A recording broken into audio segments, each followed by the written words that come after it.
जय जगन्नाथ। आज्ञा गोटे छुटिया कथा आम घरे आम प्रत्येक दिन डाइनिंग टेबुल बसी आम परिवार सहित खाइबा खाऊचे। आज्ञा केते रकमर खाद्य खाऊचे।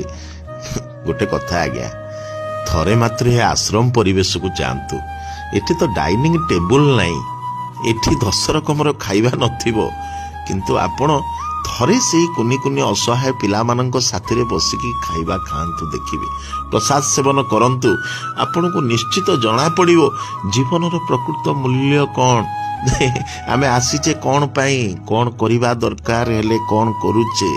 आउ अशेष अशेष धन्यवाद दबा आश्रमर सही कार्यकर्ता जो माने इडी सुंदर भावरे परिवार गठन करी इते सुंदर कुनी कुनी पिला माननकु, असहाय पिला माननकु सेठी आश्रय देइचंती। माने से तो हेले भगवानंकर दूत। भगवान तांको सदा सर्वदा सुखरे रखंतु। आ गोटे कथा आज्ञा थरे जतेले समय